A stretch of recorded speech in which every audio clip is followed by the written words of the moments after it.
नमस्कार, मैं धर्मेंद्र कुमार। प्रगति क्लासेस के यूट्यूब चैनल में सभी का बहुत बहुत स्वागत। बात करेंगे आयुष मेडिकल परीक्षा 25 सितंबर 2022 का पेपर का सॉल्यूशन। इसमें देखेंगे 11वां क्वेश्चन। भाग 1 में मैंने बता चुका हूं प्रश्न क्रमांक 10 तक। ये भाग 2 है। इसमें प्रश्न क्रमांक 11 से और 21 तक का डिस्कस करेंगे। तो 11वां क्वेश्चन है, मध्य प्रदेश में भारत में हैवी इलेक्ट्रिकल लिमिटेड कहां पर है? तो ये जो भारत में VHEL, ठीक है, ये वेल है भारत हैवी इलेक्ट्रिकल लिमिटेड, ये है भोपाल में। और ये बिजली के यंत्र बनाता है, ठीक है, बिजली के यंत्र बनाता है। ये वेल है भोपाल में, ठीक है। नेक्स्ट आपका क्वेश्चन है, क्वेश्चन नंबर 12 है कि अनुच्छेद 164 में मुख्यमंत्री की नियुक्ति कौन करता है? ठीक है, तो अनुच्छेद 164 के तहत मुख्यमंत्री की नियुक्ति करता है संबंधित राज्य का राज्यपाल। संबंधित राज्य का राज्यपाल, ठीक है। और नियुक्ति के अलावा शपथ भी राज्यपाल दिलाता है।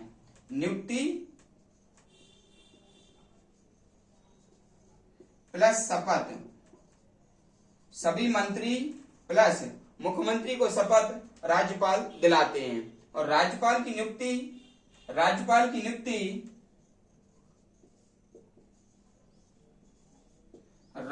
करते हैं। राज्यपाल की नियुक्ति राष्ट्रपति करते हैं। और इनको जो शपथ है वो संबंधित राज्य का हाई कोर्ट का जज इनको क्या करता है? शपथ दिलाता है, ठीक है। तो ये दोनों की मैंने आपको बताया है कि भाई राज्यपाल नियुक्ति किसकी करेगा? सीएम की। राज्यपाल नियुक्ति किसकी करेगा? सीएम की, ठीक है। और शपथ कौन दिलाएगा? राज्यपाल ही दिलाएगा। लेकिन राज्यपाल की नियुक्ति कौन करेगा? राष्ट्रपति। और इसको शपथ कौन दिलाएगा? संबंधित राज्य के उच्च न्यायालय का मुख्य न्यायाधीश, ठीक है। तो ये क्वेश्चन नंबर 12वां एक्सप्लेन हुआ। फिर है प्रश्न क्रमांक 13, 52 थड़ी परियोजना किन राज्यों की संयुक्त परियोजना है? यह प्रश्न क्रमांक जो 13 है, यह प्रश्न मैंने कहा था कि जो अनुमानित पेपर बनाया था गेस्ट पेपर, उसमें मैंने कहा था कि 4 दिन पिछले जो वीडियो है मध्य प्रदेश के, उनमें से प्रश्न आएंगे 3 प्रश्न। तो 2 प्रश्न उनमें से आए और उनमें से एक ये 52 थड़ी परियोजना, ये प्रश्न YouTube चैनल के 4 दिन पहले YouTube चैनल के वीडियो से आया है। तो इसलिए YouTube चैनल की महत्ता यहाँ पर प्रासंगिक होती है। तो इसको देख लेते हैं। 52 थड़ी परियोजना,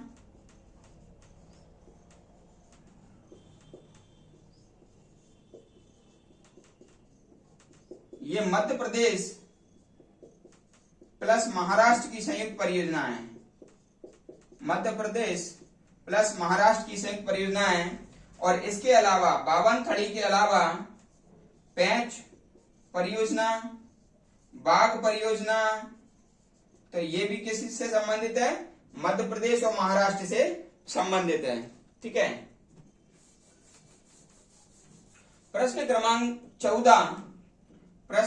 14 कहता है कि मध्य प्रदेश में विधानसभा सदस्य बनने की न्यूनतम आयु क्या है? ठीक है। तो लाइव जब क्लास चल रही थी, तो लाइव क्लास में जब मैंने आपको पंचायत पढ़ाया था और जो मान ली राज्यपाल वगैरह पढ़ाए थे, ठीक है ना, तो उसमें मैंने ये बताया था, मैंने यहां से बताया था। सबसे पहले तो मैं इसका आंसर दे देता हूं कि मध्य प्रदेश की विधानसभा सदस्य बनने की न्यूनतम आयु, देखो जो विधानसभा है, विधानसभा का जो सदस्य है उसको कहते हैं एमएलए। उसको क्या कहते हैं? एमएलए। एमएलए का मतलब होता है मेंबर ऑफ लेजिस्लेटिव असेंबली, ठीक है, मेंबर ऑफ लेजिस्लेटिव असेंबली। और इसका सदस्य बनने की न्यूनतम आयु होती है 25 वर्ष। ये मैंने कई बार बताया लाइव क्लास में, 25 वर्ष, वहां से ये प्रश्न आया है, ठीक है। तो इसके अलावा जो सांसद होते हैं ना, यानी कि एमपी यानी कि सांसद, तो सांसद बनने की आयु भी कितनी होती है? 25 वर्ष। अब जो विधानसभा का सदस्य बनेगा, एमएलए बनेगा, उन्हीं में से क्या बनता है, सीएम। तो सीएम बनने की, मुख्यमंत्री बनने की उम्र भी कितनी है, 25 वर्ष है।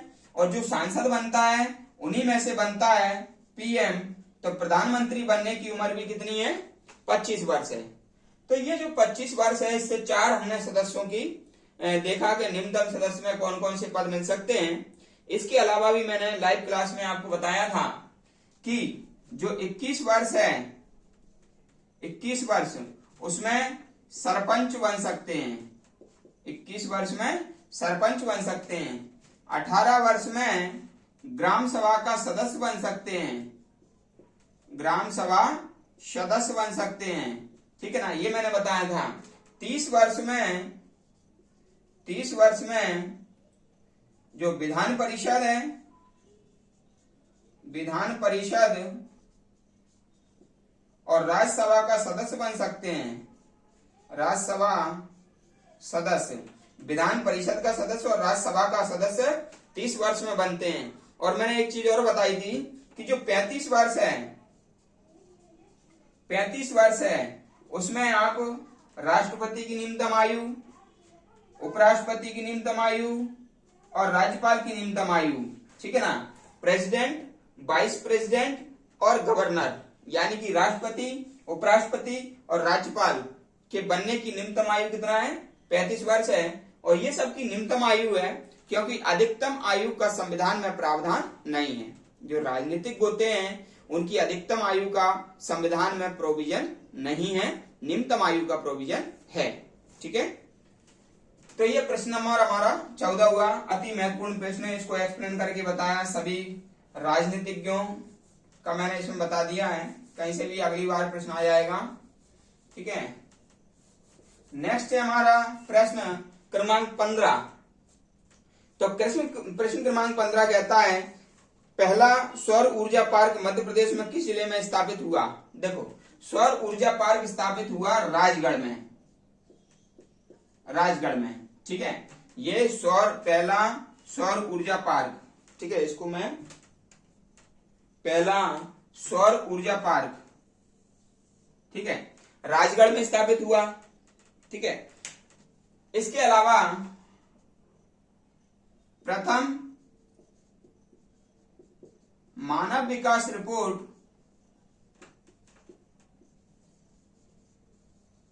राजगढ़ जिले ने प्रदर्शित की थी। मानव विकास रिपोर्ट सबसे पहले मध्य प्रदेश में 1995 में राजगढ़ जिले ने प्रदर्शित की थी, ठीक है। 2 प्रश्न हो गए ये। फिर इसमें आएगा जो रीवा है, रीवा UMSPP, यानी कि Rewa ultra mega solar power project, ठीक है, ultra mega solar power project, ये 750 मेगावाट का है, 750 मेगावाट का है। और ये जो परियोजना है ये रीवा में स्थापित की गई है, ठीक है। तो ये ध्यान रख लेना कि जो सबसे पहला जो सौर ऊर्जा पार्क है वो तो है राजगढ़ में, ठीक है, लेकिन रीवा में क्या है, ultra mega solar power project, ये 750 मेगावाट का है, सौर ऊर्जा से बिजली बनने का है। तो ये दोनों ही चीजें आप याद रखना। ये भी प्रश्न बहुत ज्यादा इंपॉर्टेंट है, कभी भी एग्जाम में आ जाएगा आपका, ठीक है। नेक्स्ट देख लेते हैं प्रश्न क्रमांक 16। मध्य प्रदेश में उदय योजना का संबंध किससे है, ठीक है। तो जो उदय है, उदय जो प्रोजेक्ट है ये 2015 से प्रारंभ हुआ।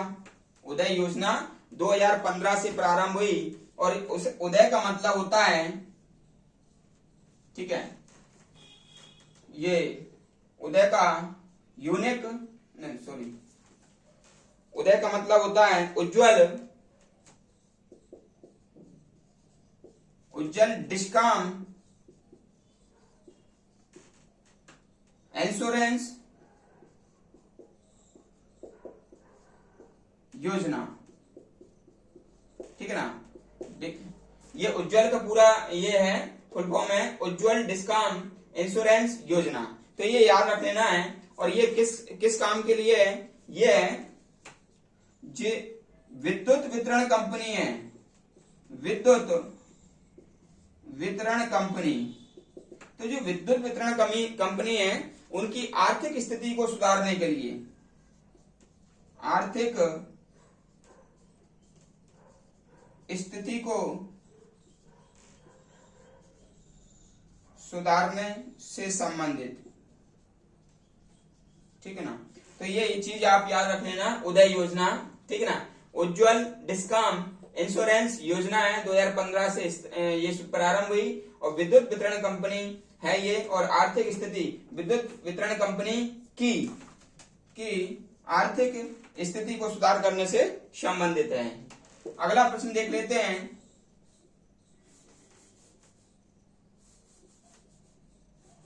प्रश्न क्रमांक 17, प्रश्न क्रमांक 17, यह वह प्रश्न है जिसको मैंने जो अनुमानित पेपर बनाया था, ठीक है, एक दिन पहले ही अनुमानित पेपर बनाया था और 17 नंबर मैंने उस अनुमानित पेपर में दिया था और एग्जाम में भी 17 नंबर पर ये आया। ये एक आश्चर्य और अनुभव की बात है कि 17 नंबर मैंने दिया और 17 ही नंबर एग्जाम में आया। तो ये वो प्रश्न है। राष्ट्रीय हथकला पुरस्कार 2018 से पुरस्कृत ये बिलाल खत्री, ठीक है, जो बिलाल खत्री है, बिलाल खत्री, ठीक है, ये हस्तकला पुरस्कार से सम्मानित हुआ था, ये सम्मानित हुए थे। तो बिलाल खत्री, तो ये किस विद्या से जुड़े हैं? ठीक है, तो ये बाघ प्रिंट से जुड़े हैं, बाघ प्रिंट से जुड़े हैं, ठीक है ना। ये आप ध्यान रख लेना, बाघ प्रिंट इसका आंसर है। ये मैंने अनुमान पेपर में दिया था और यही प्रश्न एग्जाम में इसी नंबर पर आया, सबसे आश्चर्य वाली बात है। नेक्स्ट है हमारा प्रश्न क्रमांक 19, राष्ट्रीय खेल प्रोत्साहन पुरस्कार की शुरुआत कब हुई? ठीक है, तो खेल प्रोत्साहन ये 2009 में इसकी शुरुआत हुई थी, ठीक है, 2009 में इसकी पुरस्कार की शुरुआत हुई थी और ये युवा व खेल मंत्रालय के अंतर्गत ये शुरू की गई, ठीक है। ये 19 वाला प्रश्न है। अब प्रश्न क्रमांक 20, प्रश्न क्रमांक 20 है आपका,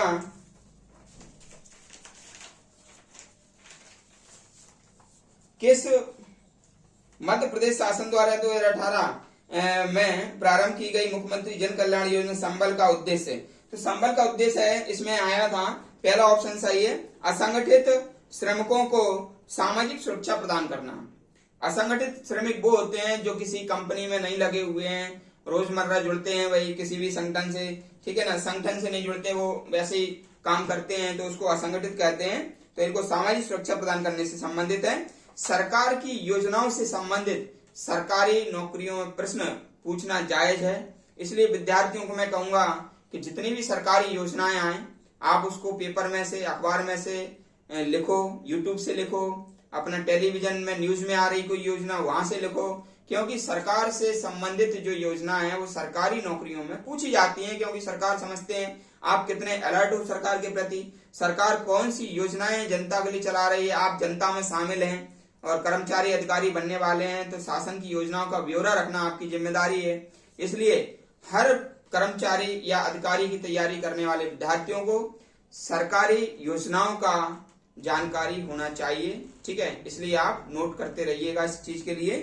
अगला और लास्ट प्रश्न है, विक्रम पुरस्कार 2021 तमन्ना निगम को मिला है, तो ये जो किस खेल से संबंधित है? तो ये जो तमन्ना निगम है, तमन्ना निगम ये हैं, तो ये जो है ना क्रिकेट से संबंधित हैं, क्रिकेट से संबंधित हैं, ठीक है, ये क्रिकेट से संबंधित हैं, ये आप ध्यान रख लेना। फिर मैं आपको बता देता हूं बीबीए, एक मेरा वीडियो है यूट्यूब पर, खेल से मध्य प्रदेश में खेल से संबंधित वीडियो है, तो उसमें यूनिक ट्रिक के माध्यम से मैंने बताया। तो ये वाली चीज है बीबीए, तो बी माने हो जाएगा विक्रम पुरस्कार, बी माने हो जाएगा विश्वामित्र पुरस्कार, और ए माने हो जाएगा एकलव्य पुरस्कार। ठीक है, तो जो विक्रम पुरस्कार है ये 1990 का है, ठीक है ना, और ये 1994 का है, और ये भी 1994 का है। ठीक है, तो विश्वामित्र और एकलव्य 1994 और विक्रम पुरस्कार 1990, ये 2 लाख रुपए इसमें मिलते हैं, इसमें भी 2 लाख रुपए मिलते हैं, और इसमें 1 लाख रुपए मिलता है। ठीक है ना, ये तीनों याद रख लेना। विक्रम पुरस्कार मध्य प्रदेश का सबसे बड़ा खेल पुरस्कार है विक्रम पुरस्कार। ये MPPSC में आ चुका है कि मध्य प्रदेश का सबसे बड़ा खेल पुरस्कार कौन सा है, तो विक्रम पुरस्कार है। ठीक है, ये आपका टेस्ट सीरीज का भाग 2 तैयार हुआ। अब एक आखिरी वीडियो और आना है इस पेपर पर, तो ये आपके मध्य प्रदेश के जो जितने भी प्रश्न आए हैं आयुष मेडिकल में वो सारे एक्सप्लेन हो जाएंगे। भविष्य में किसी भी एग्जाम में इससे संबंधित जितना भी मैंने क्राइटेरिया बताया है, तो वो क्राइटेरिया से संबंधित क्वेश्चन अक्सर पूछे जाएंगे। इसलिए आप YouTube चैनल प्लस वीडियो को लगातार देखते रहिए। और आपको वीडियो कैसा लगा कमेंट्स बॉक्स में कमेंट्स करें, और लाइक करें, शेयर करें।